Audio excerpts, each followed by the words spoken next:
Good afternoon. Welcome to this presentation entitled Liminal Spaces, Spectral Embodiments, and Uncanny Landscapes in Search of Ecotopian Visions in Post-Socialist Chinese Literature and Film. My name is Winnie Yee. I'm from University of Hong Kong. I'm very honored to be a Rachel Carson Fellow between January and April this year.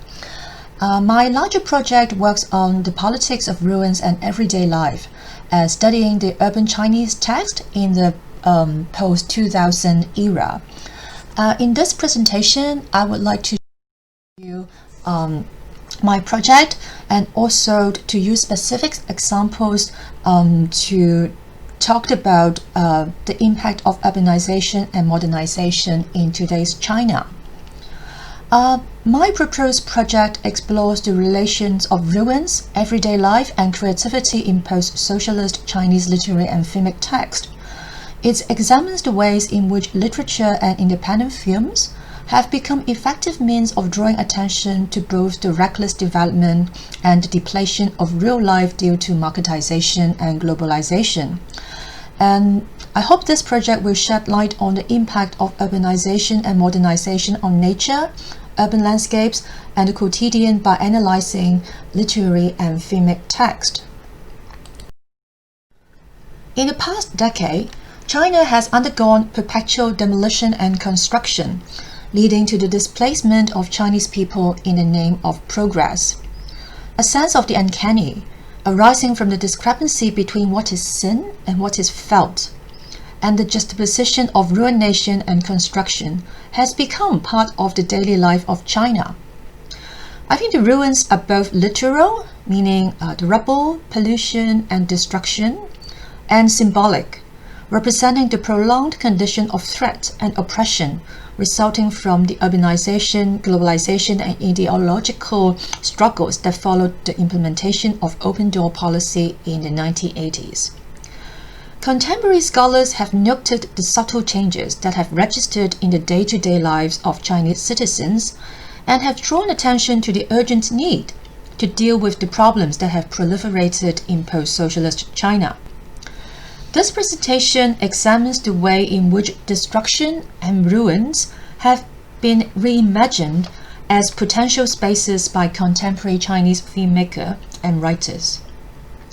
As a result of the combination of the reckless development proceeding from the neoliberal market economy, people's growing sense of alienation and the reification of social relations under capitalism and bureaucratic socialism, artists have turned to reconnection with the non-human world and more sustainable coexistence.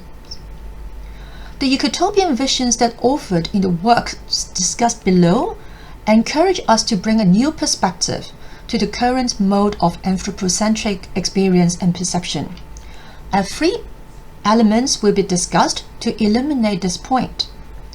They are ruins, spectra, and garden. There are the elements that witness the reckless development of post-socialist China and continue to serve as liminal spaces for reflection and imagination. In recent history, ruins have become a subject of study, first in the West, but soon after in the East, since Chinese industrialization cannot be separated from Western industrial history. Artists and scholars in post-Mao China have turned attention to the creation and effects of ruinous landscapes. This section deals with a Chinese documentary that presents the ruination attendant on reckless development and the destruction of rural communities. Yu Jian's Jade Green Station is the focus. It depicts the arrival of modernity in a small town called Bise, as a consequence of the introduction of the railway in the first half of the 20th century, and the town's subsequent ruination in the 1950s and 60s. It also draws attention to the opportunities that are created by ruination and the insights and developments it affords.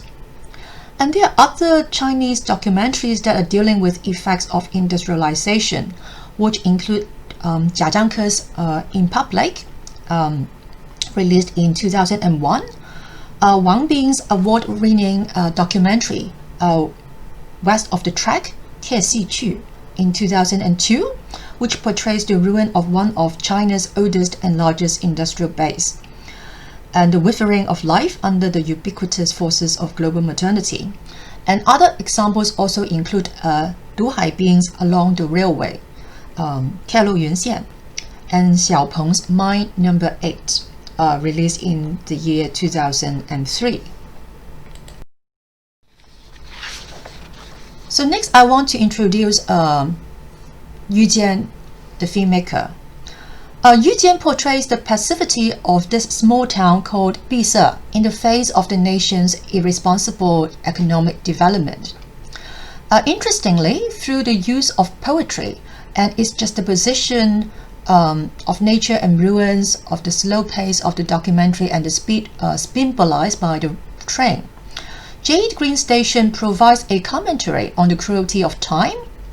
And yet, like critic Tim Edison's discussion on industrial ruins, Yu highlights the possibilities, effects, and experiences that ruins can provide. Ruination becomes a mode of living in an instrumental relationship with the earth. Jonathan Bate also notes that eco-poetics are attuned to earth.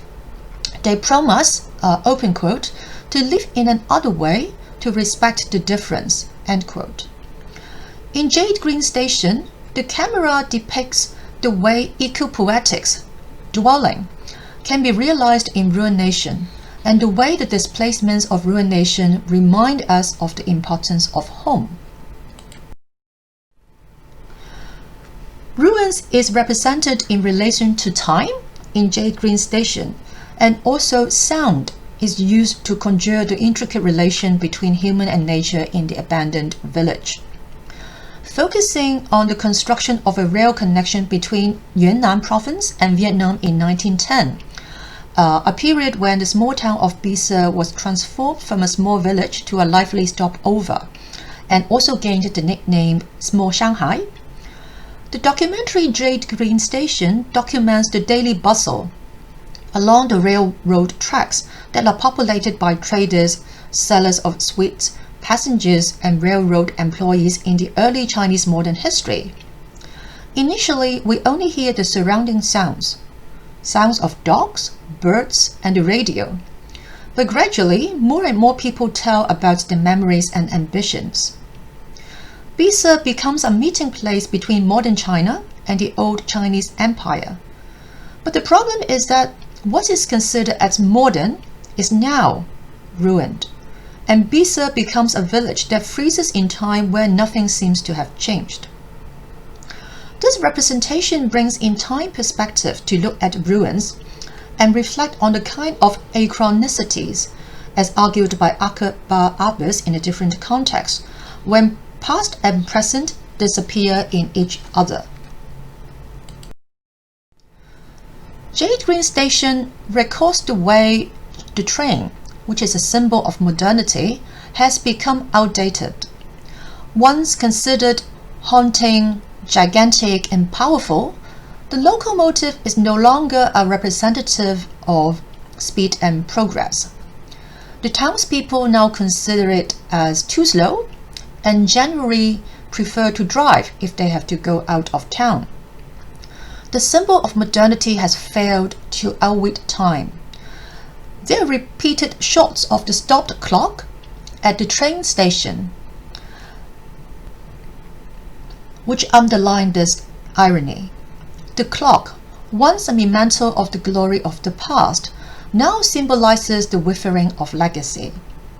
Still, the townspeople do not give the impression of disappointment or frustration. So when progress was abandoned and the outsiders withdraw from the town because of the lack of business, the original townspeople return to their simple mode of living: farming, poultry, raising, and planting. So it seems to suggest that the ruination of the small town does not necessarily entail a ruination of the life there. Instead, It presents an opportunity for an alternative discourse of everyday life. The documentary espouses a view of time that is not linear but cyclical. Cyclical time challenges the myth of progress. It also supports Gyat Simo's view of ruins as, I quote, a uniquely flexible and productive trope for modernity's self-awareness, end quote. What makes Jade Green Station an unusual critique is that its reflections on the ideas of place and dwelling are conveyed through authorial comments. Rather than keeping an objective distance from his subject, Yu Jian, the filmmaker, makes his presence felt within the film. This palpable presence is a conscious reminder of the inevitable intrusion of the filmmaker. It also serves to undermine the illusion of a complete objectivity in the documentary. Yu Jian is relying on the very technology he critiques when he uses his camera to capture the passing of time. So is it self-contradictory? Maybe. But we should try to understand the filmmaker is hoping to overcome this inevitable struggle by using language to restore us to our origins. In this documentary, there is thus a conscious inclusion of literature.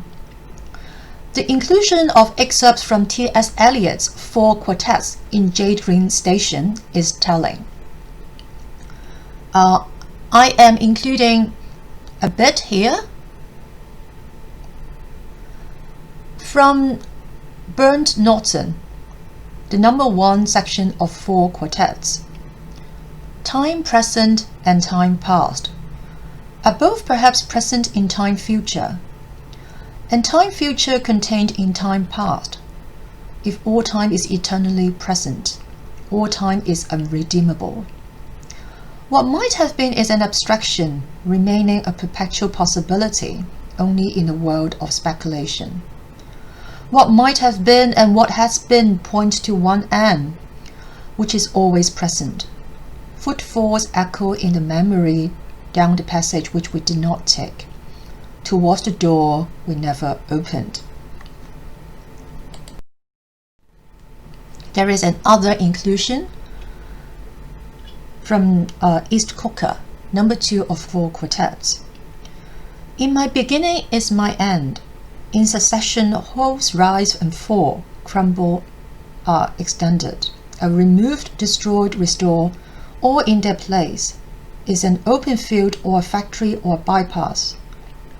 Old stones to new building, old timber to new fires, old fires to ashes, and ashes to the earth, which is already flesh, fur, and feathers. Bone of man and beast, cornstalk and leaf, houses live and die. There is a time for building, and a time for living, and for generation, and a time for the wind to break the loosened pane, and to shake the wainscot where the field mouse trots, and to shake the tattered arrows woven with the silent motto. The presence of T.S. Eliot in Yu Jian's work should not surprise readers and the audience who are familiar with the filmmaker's background. As a poet, Yu Jian has often noted the influence of Eliot on his work. For Eliot, time is an experience of the intellect rather than of the senses. Language, which originates in concrete experiences, must always borrow from the spatial world of the senses in order to express the abstract. Yu Jian follows Eliot's example when bearing witness to the trauma of the modern world that took place on Chinese soil. When time passed through the town, prosperity and wealth were created. But as time went by, things changed. So by quoting a poem on the subject of time, Jade Green Station points to the intricacy of the relationship between humans and nature. Ruination does not necessarily lead to nostalgia, but offers an alternative discourse on life, one that allows space and life to reveal their essence. Rather than lamenting the scattered remnants of industrialization and modernization, The theme portrays a revival of everyday life that is free from the burden of progress. It offers a non-anthropocentric point of view that celebrates the interdependence of the human and the non-human worlds. The many references to nature's garden, foliage, and woodlands rescue ruins from their negative connotations and suggest that they can be part of an urban palimpsest recording the passing of time and the strength of nature. So in the next section, we will move on to discuss the image of Spectra. And I start, with a discussion of Bliss Trois Limbs theory. In her discussion of specters, Bliss Trois Limbs stresses that the presence of ghosts in narratives, open quote, always presents a problem, not merely because it might provoke disbelief, but because it is only admissible insofar as it can be domesticated by a modern concept of time, end quote. So the presence of a spectre actually shatters the self-evidence of our own world and time. Lim's insights are useful in understanding the presence of the spectre, which is quite predominant in post-socialist Chinese literature. The spectre draws attention to the dissonance between modernity's disenchanted time and the spectral temporality of haunting, in which the presumed boundaries between past, present, and future are shown to be shockingly permeable. I'm going to talk about the works of Yu Hua and Wang Anyi, two prominent contemporary Chinese writers. These two writers, however, challenge any distinction between the spectral and real spheres. In Yu Hua's The Seventh Day, 第七天, the injustice portrayed transcends the world of the living and the land of the unburied. It is not sufficient for the living to be haunted and consequently come to recognize certain truths. The presence of specters in the story conflates the past, present, and future, and represents a strong critique of today's social reality.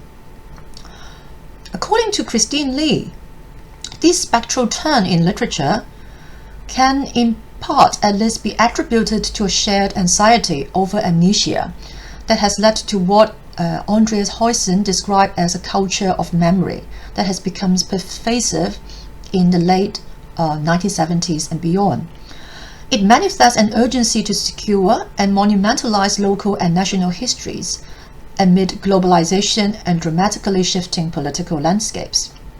Christine Lee maintains that the spectre represents a disjointed time that disrupts the seemingly hermetic boundaries separating past, present, and future, alive and the deadly, visible and the invisible. This discussion will show that the spectral turn is manifested in various ways in Chinese literature and evokes an uncanny responses to the everyday. The title of Yu Hua's The Seventh Day, 第七天, written in the year 2013, refers to the Old Testament account of the day of rest following God's creation of the world, when all matters returned to serenity. Against this backdrop of peace and harmony, Yu Hua presents his readers with an unimaginable hell that has engulfed ordinary Chinese people. The arrival of the seventh day is portrayed as a farce, not as a reprieve or utopia, that reminds people that their suffering will not end. The seventh day depicts the liminal time between the spectral present and past memories, represented by the ghost of Yang Fei, who was killed in an explosion and is about to be incinerated. What defines this ghost and connects him to other ghosts that he encounters in his life of the dead is his emptiness. The life Yang Fei led was not particularly bleak when compared to those of other characters in the novel, but it was damaged by an unhappy marriage and the deterioration of the health of his adopted father. The people in Yu Hua's novel are ordinary. None of them could be considered exceptional or outstanding in life. Yet all are committed to engage with life and persevere in their struggles. Their lives are attempts at rehumanization, saving objects from destruction and attempting to redeem the meaning of being human from the ruins of an inhumane reality. The presence of a ghost challenges rational thinking and provokes an inexplicable fear and a desire to transcend cognitive knowledge. The spectre in the novel does not recognize boundaries and hence allows the transcendence and transgression of time and space. It embodies a power that the living cannot possess.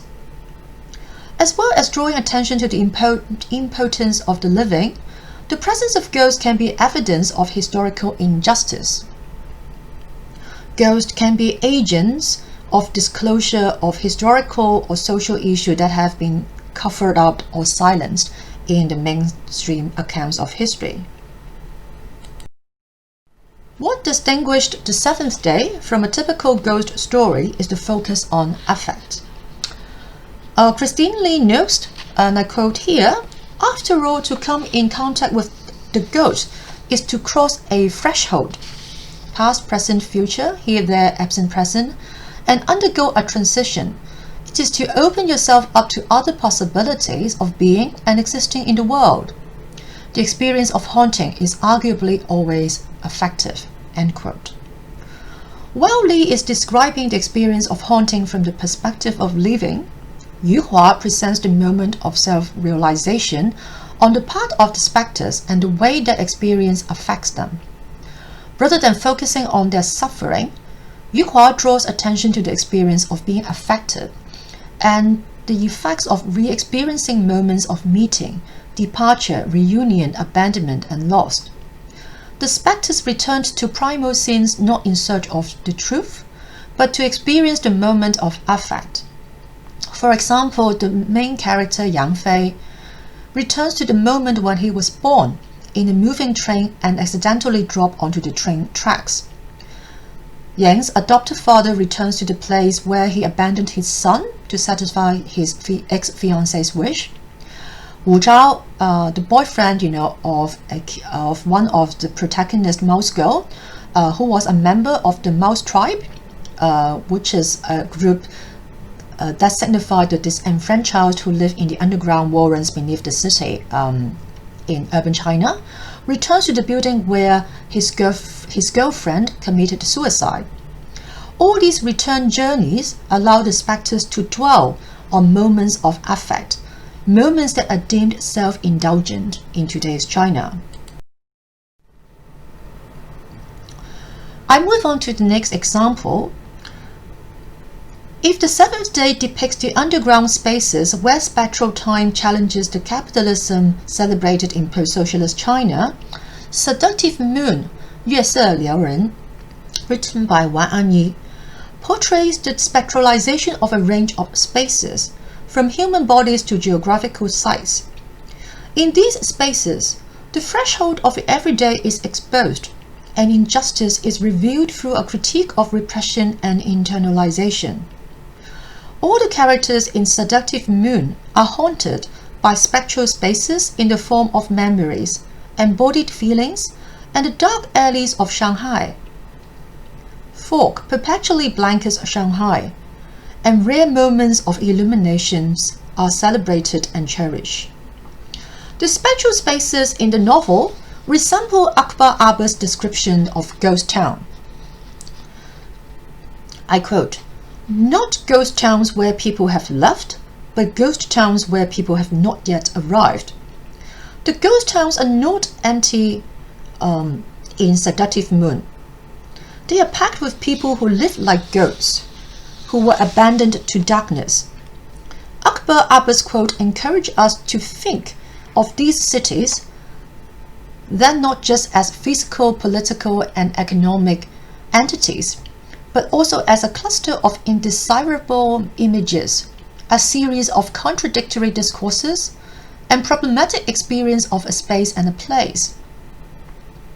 All these practices sometimes do not add up, but if they add up, they are adding up through negative epiphanies, suggesting that suddenly I understand that I don't understand. Seductive Moon also relies on these negative epiphanies. The city is a collection of broken people and fragmented images that do not add up to a cohesive whole, which is often celebrated, as cosmopolitan. So rather than having spectres as characters, the novel Seductive Moon is populated by spectral embodiments, witnesses of events that had already passed. They evoke a sense of absent presence. So these characters, they are dead inside, and their survival perpetuates their inability to share in the pride and upward mobility of post-socialist China. At the beginning of the novel, most of the characters are haunted by their past, whether glorious and triumphant, like two representatives, of elder generation, Jian Chisheng and Hu Mali, and their participation in the euphoria of the Cultural Revolution. Or the dark and embarrassing, for example, the younger generation character, Titi's affair with the teacher and abortion, and Ji Gong's blackmail of an old couple at the Hamburg hostel. So most of the characters are haunted by their past, whether glorious and triumphant or dark and embarrassing. What is striking is the way the narrative creates the sense of a China that is haunted by pervasive disillusionment. The deterioration of Jian Chisheng's body and the constant references to physical decline in the novel draw attention to the effects of time. In contrast to the fast-forward train of progress, a sense of weariness is shared across generations. This reliance on the two poles of a spectrum, complete exhaustion and excessive exhilaration, draws attention to the extraordinariness of the everyday. The exhausted or overextended body is an emblem of the neoliberal society where labor power is completely drained in the service of development, and the consumer's body is devoured by global capitalism. Capitalism determines not only the mode of production, but also the definitions of happiness and success. The language used to describe the characters could also be used to describe the economic status of the nation-state. For example, void, lust, burnt, overdraft, and excessive. The characters' bodies are drained, just as the national plan for uncontrollable development is exhausted. One's body and outward appearance are the only markers of the personal and subjective. Jian Chisheng uses sex to combat the withering of youth and time, and Ji Gong is constantly preoccupied with staying young and fit. For both, the body is the last means of expressing agency and connecting with others. The deterioration of the body is hastened by the oppressive environment. The novel deals not with specific social events, but with a pervasive negative ambience. The constant presence of darkness, gloom, night, and the facade of an other mysterious city acquires the status of a main character of the novel. Broad daylight has become unbearable in the novel. The unbearable light is in stark contrast to the welcome daylight that comes to those with optimism and hope. The unbearable light actually confirms that darkness is the habitual state of the city dwellers. The spectrality in Seductive Moon refers to the haunted spaces that exist in the collective memories of several generations.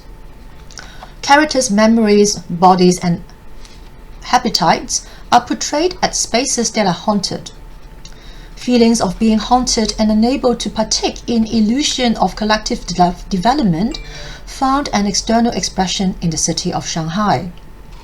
The city, with its liminal spaces between dark alleys, commodified art galleries, and garish dance hall, is a powerful metaphor of inescapability. The spectral chronotop exposes conditions that resist development and remain chained to the past. The spectral chronotype is also employed to portray the perpetual hardships and sense of helplessness of the general masses in post-socialist Chinese society. For the marginalized people in Yuhua's The Seventh Day, happiness can only slip in when chronological time is abandoned.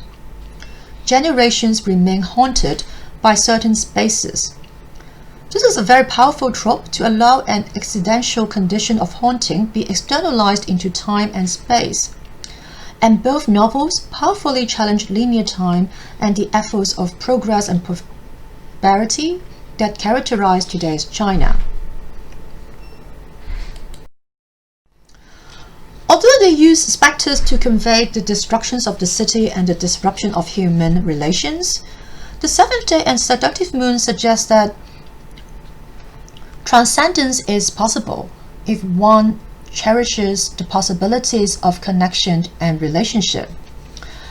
The following example, Yan'an Park number 711, Beijing, the last commemoration, released in the year 2012, would illuminate similar intention with an emphasis on the co-presence of urban and nature.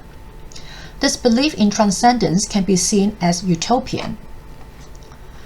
In his discussion of post-colonial writing, Bill Ashcroft notes that, I quote, "Nothing accomplishes this," meaning the utopian vision, "better than literature, which is inherently utopian because its raison d'être is the imaging of a different world.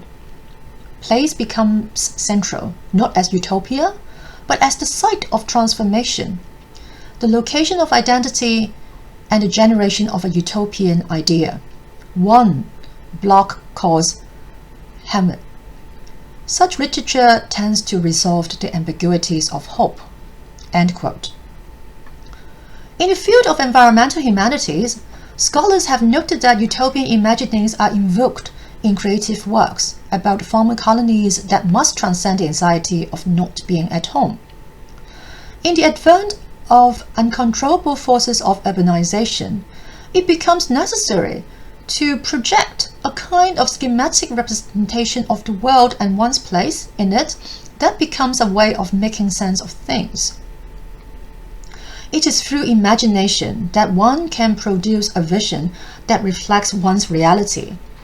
And conversely, imaginative visions can be achieved using the strategies of real life. So the fourth example is Yan'an's novel,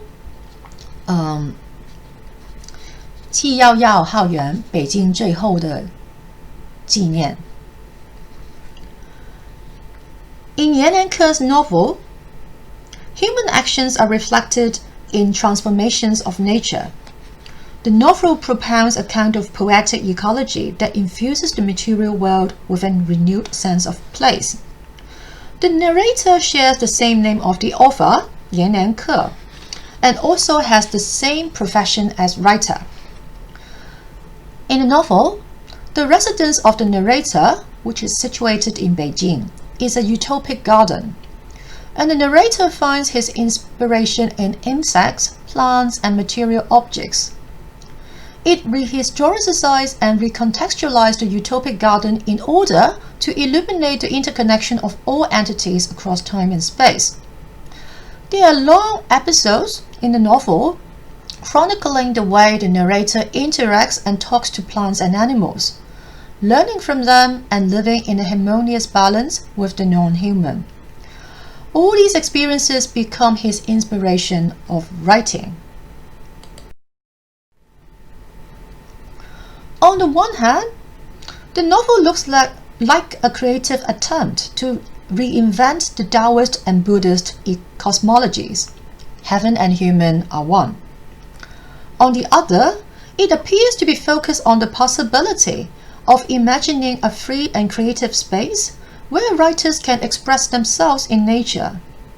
And nature is the muse for both the narrator and the author, who shares the same name.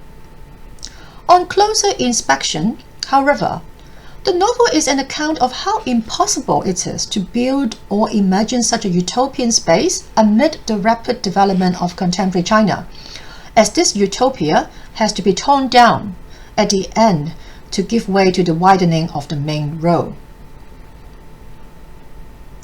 This demolition is both fictional, which is an incident in a novel, and real, which is an account of the actual residency, park number 711 in Beijing, of Yan and Ke, the author, right now which was laid waste. This factuality encourages readers to view the novel as transcending fiction, even though the experiences described are difficult to accept as real. Yan's readers have no choice. They are caught in the state between the real and the surreal, which is a typical effect of the uncanny. The novel can be understood as a critique of the current state of urban development. It stresses the effects of displacement and homelessness, and portrays an alternative world with a new relationship between the human and the non-human.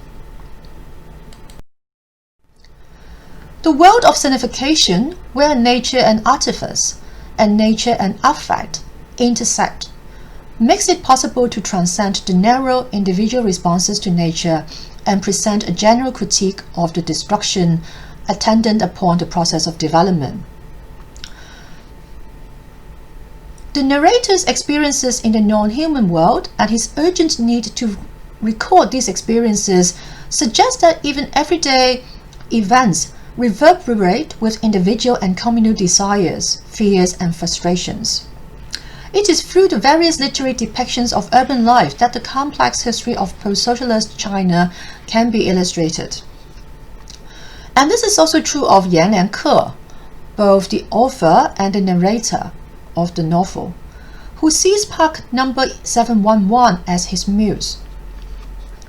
In real life, the author completed many of his works during his 3-year residence in this park, including the novel Feng Ya Song, Elegy and Academe.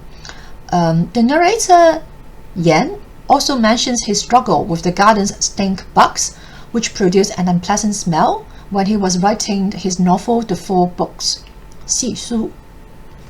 He associates the odor of the insects with the fact that his book was poorly received and even banned.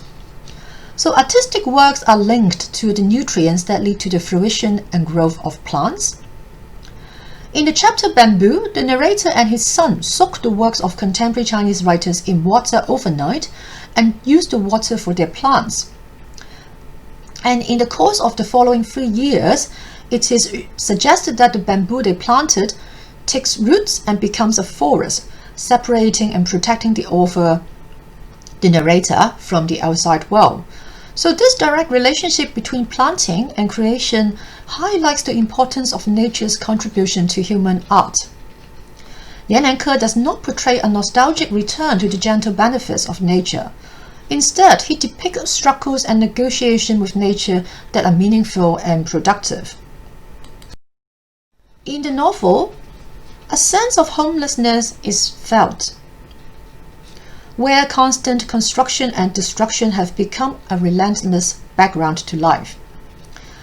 In the novel, this sense of homelessness is conveyed specifically by the narrator's constant state of instability and anxiety. The anticipated ruination, the drying up of the lake and the demolition of the park at the end, becomes the nightmarish reality of the narrator and other inhabitants in the novel. I quote from the novel, "People remain silent, confronting this," meaning the scene of demolition. No one feels shocked or surprised, as if everyone knows that this day will come. It would be surprising if it doesn't. How could a robust economy permit the existence of an oasis in the middle of an urban city? End quote. Even though it is expected, the destruction leads to depression and remorse, finding it impossible to relate to the hegemonic discourse of prosperity. The narrator is condemned to a state of spatial, intellectual, and psychological homelessness. He foresaw the dangers of blindly copying the West without paying attention to the damage progress entails.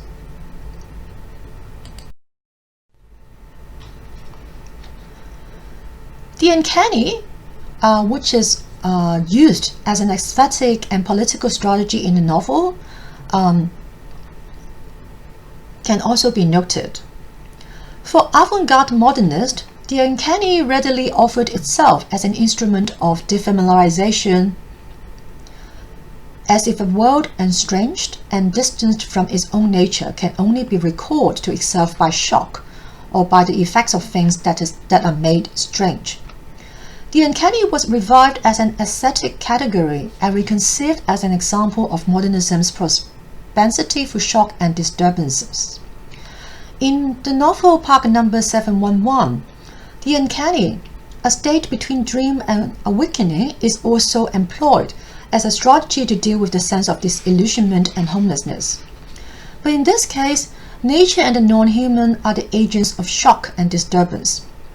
Rather than indulge in an idyll where heaven and human are one and nature is a soothing solution, Yen presents nature as a means to haunt and shock. It exposes the fear of things that are noble and beyond one's control. The chapter headings of some chapter headings of the novel, for example, farm tools, farming and vegetables, plants, trees, insects, birds, photo album of the garden and winter, actually draw attention to Yan's critique of the arrogance of human beings. The quasi-objectivity of knowledge and the unreliability of science demonstrate the limited power of humans in the non-human world. In his continued efforts to converse with different forms of life, plants, insects, flowers, and trees, Yan reminds the readers of the danger of human narcissism. Again, and a quote from the novel, open quote, "Plants have emotions, language, can communicate among themselves as well as with human beings," end quote. His novel suggests that it is possible to learn to overcome this barrier in communication if we commit ourselves to the attempt. For the author, the best way to renew our relationship with nature is through creation and writing. Art is a means to put aside human arrogance and learn anew our relationship with the non-human world. Park Number 711 strives to reconcile the differences between the past, which is symbolized by the traditional Taoist and Buddhist cosmologies, the present, which is symbolized by the post-socialist political system, and the future of China. The term human nature properly conveys the eco-uncanniness that binds together multiple temporalities, and for Yan and Ke, a new way of being human and a new mode of inquiry. And this recuperation of eco-uncanny as a kind of strategy is a significant psychoanalytical and aesthetic response to the appalling reach of continual construction and destruction. In Yan and Ke's works, pockets of nature in the city blur the boundaries between the real and the unreal, and between awakening and dreaming. The eco-uncanny suggests a new way of perceiving that might help us to cope with times of trouble and moments of crisis. So I hope this short presentation give you some idea of my project on urban Chinese literary and filmic text. I argue that the text produced in the early 2000s do not present the countryside as a refuge, which is a challenge to earlier nostalgic depiction one can find in the root-searching literature in the post-cultural revolution period. Instead, they acknowledge the untraceable and unapproachable aspects of real landscape, which is often associated with a home the authors or filmmakers have lost. The only way to reimagine the relationship is to reconnect with specific elements in nature: land, water, animals, objects, and commodities. In the various projections and illuminations of these subjects, the authors and filmmakers invite an eco-critical approach. Such an approach is intended not only to raise environmental awareness, but also to encourage readers to reflect on their connection with the environment and to imagine an alternative relationship that will encourage more responsible behavior. Thank you.